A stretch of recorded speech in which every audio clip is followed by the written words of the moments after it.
नमस्कार, आप देख रहे हैं आज तक। आपके साथ मैं हूं अंजना ओम कश्यप। शुरुआत एक बार फिर इस भारत के नक्शे से, जिसमें भारतीय जनता पार्टी का झंडा राज्य दर राज्य बढ़ता चला जा रहा है और बढ़ता ही जा रहा है। इसी के साथ प्रधानमंत्री नरेंद्र मोदी का कद।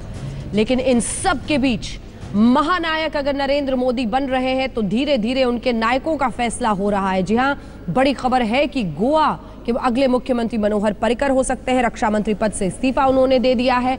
लेकिन महानायक ने आज उत्तर प्रदेश और उत्तराखंड की जीत का जश्न दिल्ली में मनाया। क्या कहा, सुनिए। इन पांचों राज्यों के मतदाताओं का हृदयपूर्वक बहुत बहुत अभिनंदन करता हूं। इन पांचों राज्यों को मैं भरोसा देता हूं कि हमारे ये साथी आपकी आशा आकांक्षाओं को पूर्ण करने में कोई कमी नहीं रखेंगे। इन 5 राज्यों के चुनाव को नए हिंदुस्तान की एक नई नींव के रूप में मैं देख रहा हूं। न्यू इंडिया 65% 35 साल से कम उम्र के नौजवानों के सपनों का न्यू इंडिया। ये एक ऐसा प्रधानमंत्री है जिस पर यह पूछा जाता है कि इतना काम क्यों करते हो,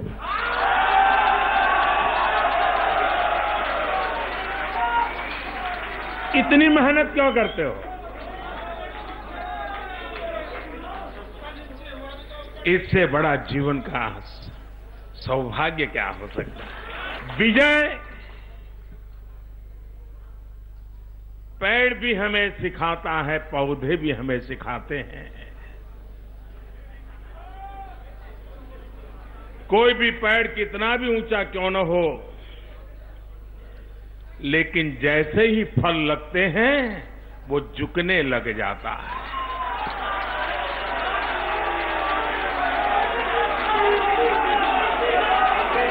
प्रकृति हमें प्रेरणा देती है। आज जब भारतीय जनता पार्टी के इस वटवृक्ष पर विजय रूपी फल लगे हैं तो हम भारतीय जनता पार्टी का सबसे ज्यादा झुकने का जिम्मा बनता है।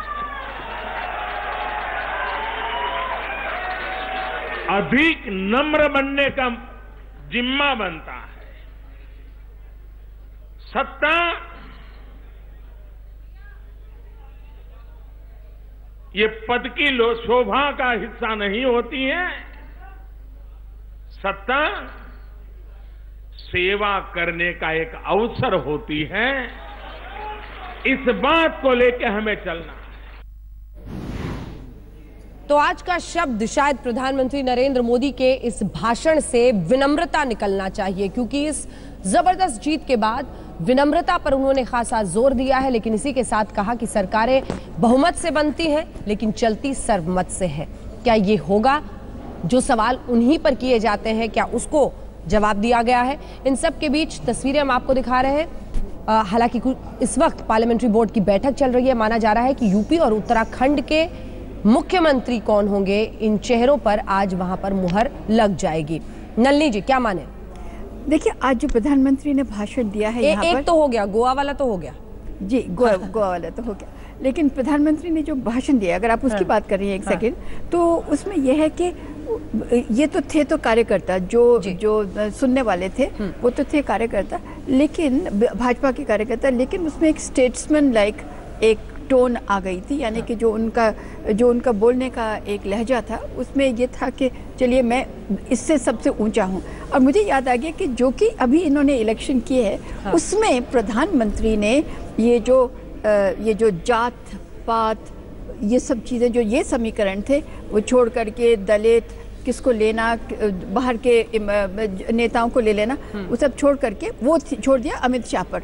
खुद उन्होंने एक अपनी ऊंचा कद कर लिया और उन्होंने बताया कि किस तरह से देश चलाना है, गरीबों का देश है। तो ये वैसे ही स्टेट्समैन लाइक एक भाषण लगा। और इसके अंदर में जो उन्होंने एक संकेत दिया है कि मध्य वर्ग अभी तैयार हो जाए, अभी बोझ लादा है और वो उसको सहने के लिए अभी 5-7 साल आगे, अब 2022 तक तैयार, 2022 की तैयार, तो 5 साल तो ये हुए और आगे 5 साल आप रेस में दे दीजिए। चारों राज्यों की तस्वीर हम दिखा रहे हैं शशि शेखर जी, जिसमें गोवा में तो तय ही हो गया, रक्षा मंत्री ने इस्तीफा सौंप दिया है, मनोहर पर्रिकर अगले मुख्यमंत्री बन रहे हैं गोवा के। मणिपुर में भी कुछ तस्वीर बनाने की, लेकिन यूपी का सीएम कौन होगा, जरा चेहरे हम दिखा रहे हैं अपने दर्शकों को। राजनाथ सिंह आज आपको मंच पर बहुत खुश दिख रहे थे।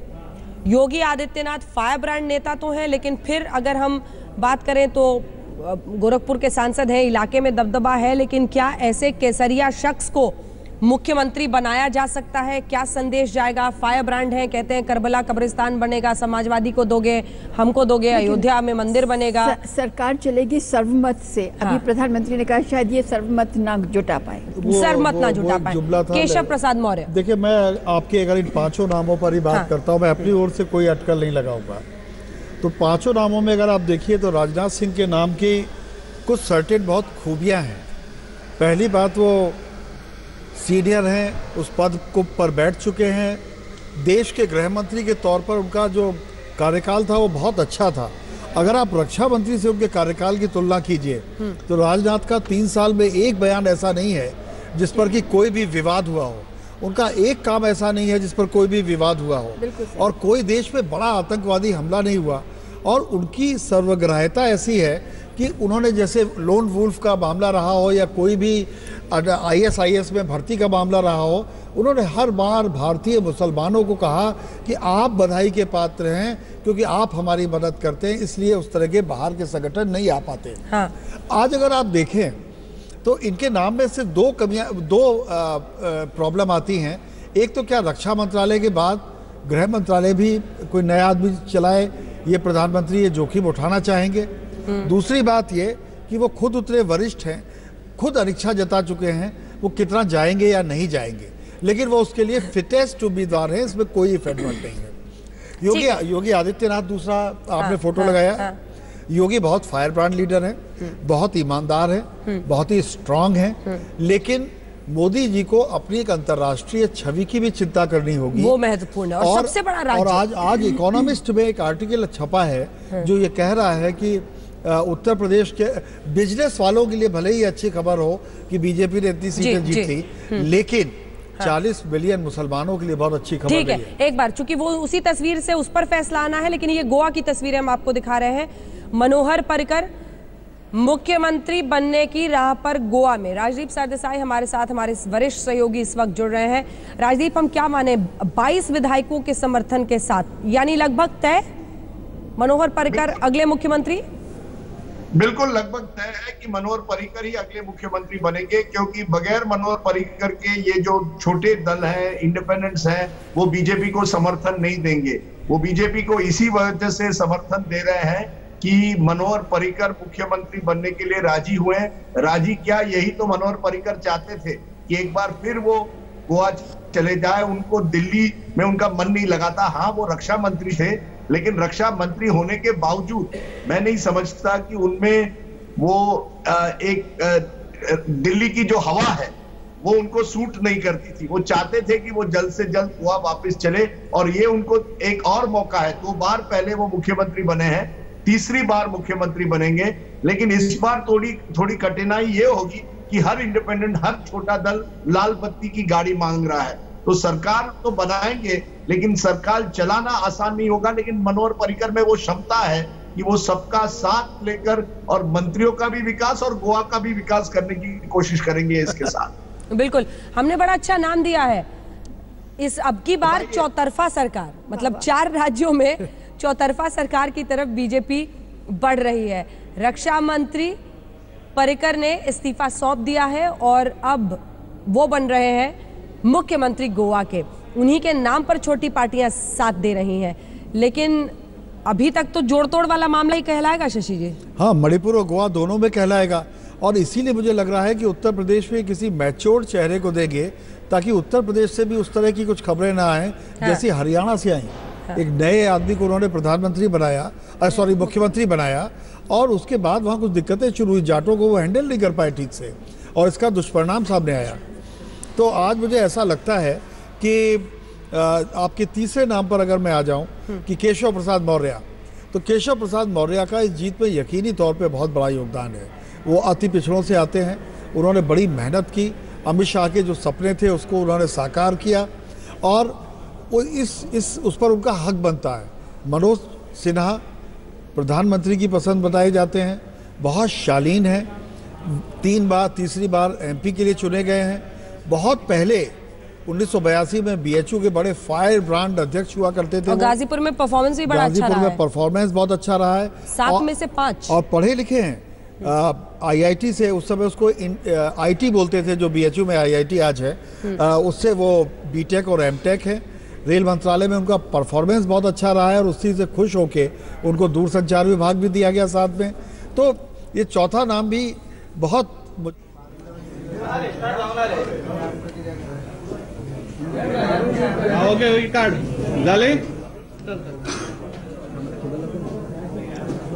थोड़ा शुरू करूं मैं। हेलो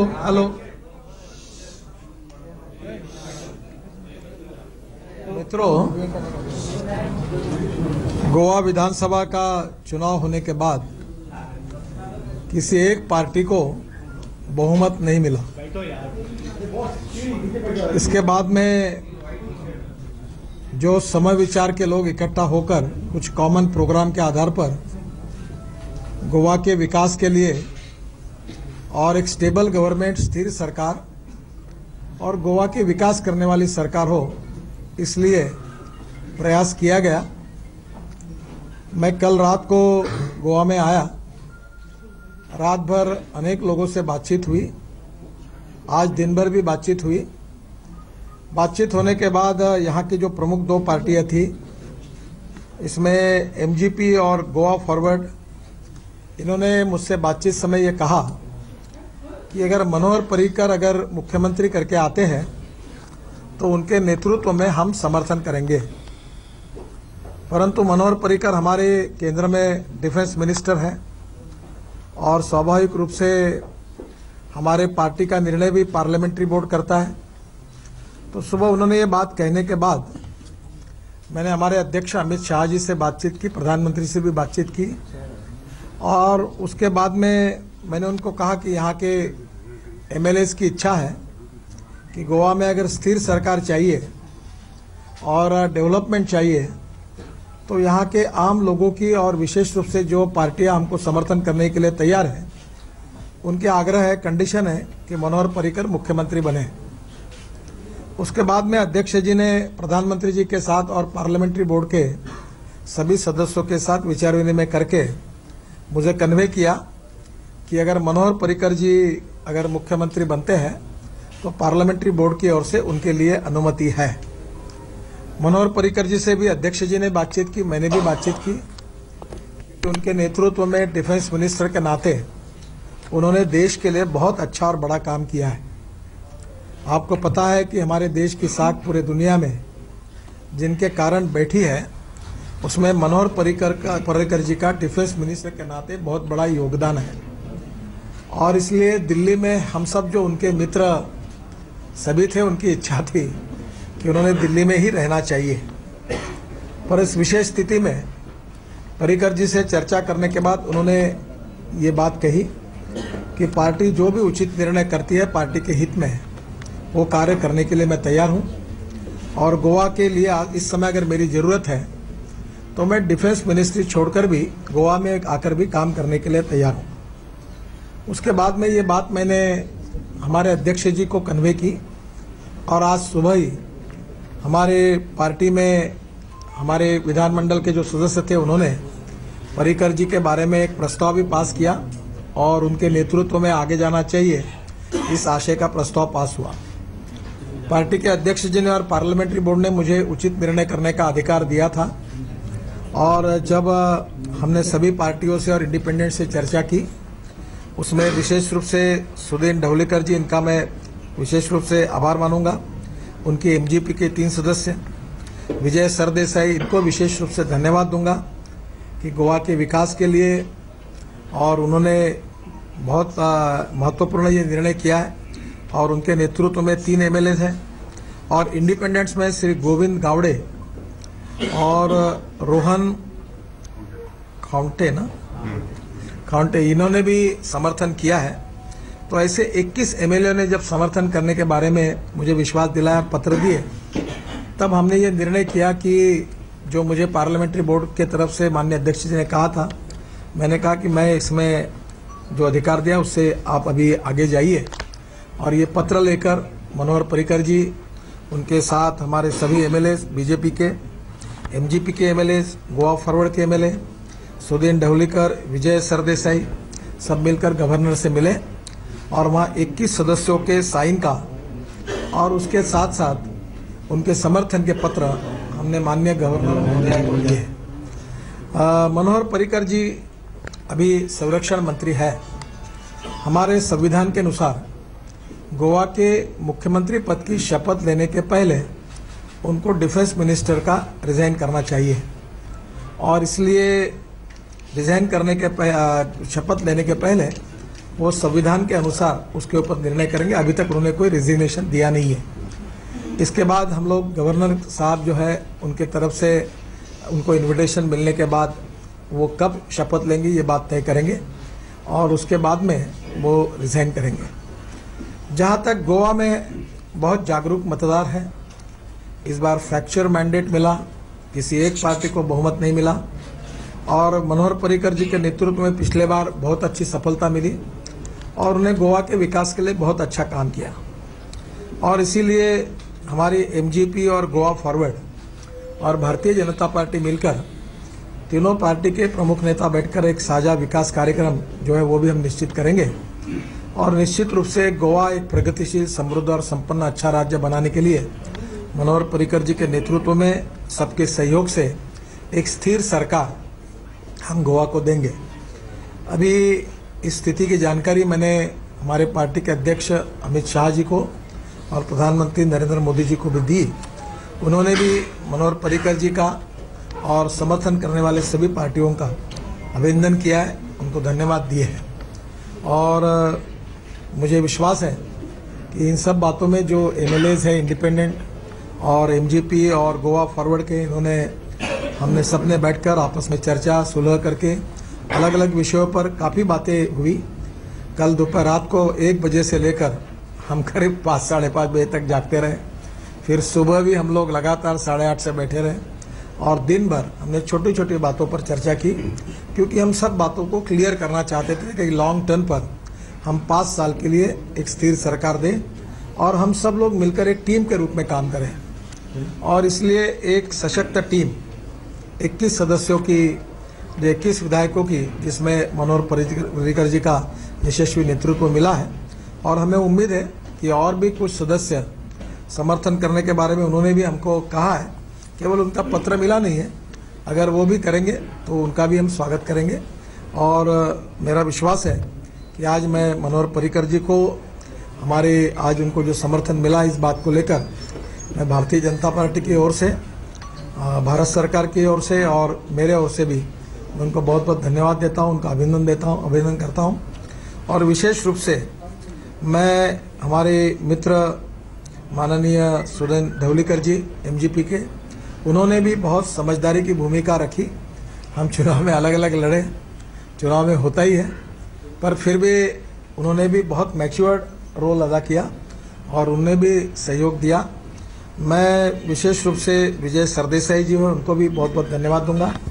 उन्होंने भी बहुत सोचकर गोवा के हित में, काफ़ी कठिनाइयाँ अड़चनी थी और उन्होंने कहा कि मैं गोवा के विकास के लिए और गोवा की जनता के हितों के लिए मैं कटिबद्ध हूँ और एक स्टेबल सरकार गोवा को मिले, इसलिए मेरे कुछ रिजर्वेशन भी होने के बावजूद भी मैं इस सरकार में आऊँगा और सरकार को मदद करूँगा।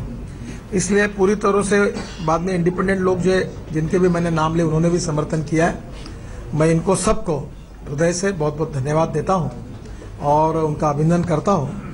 इसके बाद में मनोहर जी और हमारे प्रमुख जो पार्टी के नेता है वो भी अपनी बात कहेंगे और शपथ कब लेना, गवर्नर कब बुलाएंगे, उसके बारे में निर्णय क्या करना, इन सब बातों का अभी निर्णय माननीय मनोहर पर्रिकर जी को लेना है और वो आपको इसके बारे में पूरी जानकारी देंगे। मनोहर पर्रिकर जी।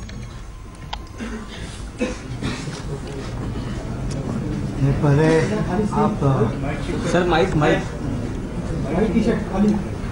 Wheat language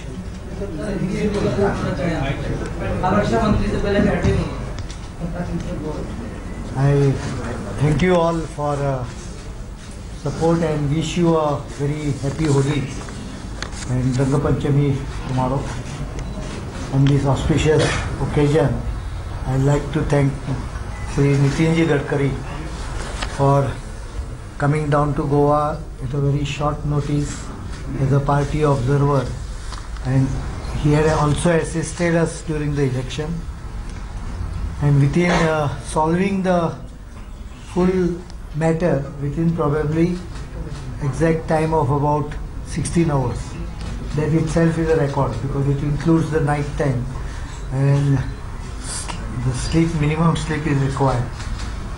I also thank Sudhin Dhaurikar, Mr. Vijay Sardesai, Rohan Khaute and Govind Gaude for their assistance, beside the faith shown by all the 13 BJP MLAs, including our Deputy Chief Minister Francis D'Souza and all senior BJP office bearers, residents, for this trust in me.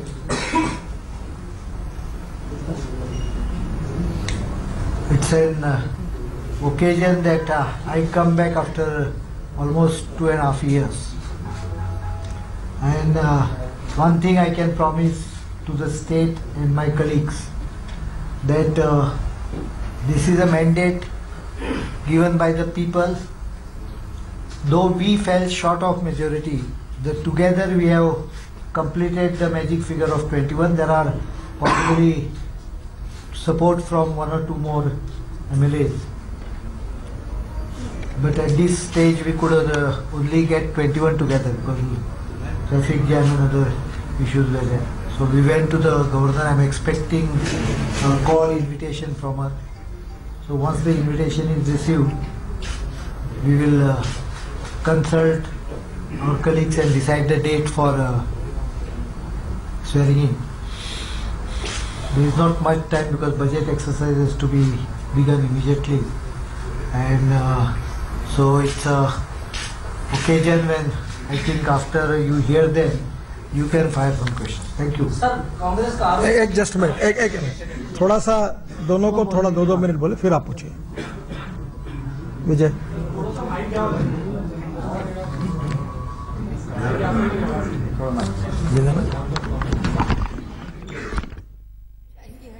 Manohar Parrikar के चेहरे को देखकर मुश्किल होता है ये अंदाजा लगाना कि बहुत खुश है या नाखुश है, लेकिन फिलहाल एक स्थिरता चेहरे पर दिख रही है और शायद सुकून भी इसमें शामिल हो क्योंकि गोवा में दिल लगा रहता था। बहरहाल मुख्यमंत्री वही बन रहे हैं। नितिन गडकरी ने साफ कर दिया है क्योंकि उन्हीं के चेहरे पर छोटी पार्टियां साथ आने को तैयार हुई हैं और इस अचानक पैदा हुई परिस्थिति के लिए ही अब मनोहर पर्रिकर वहां पर पहुंचे हैं।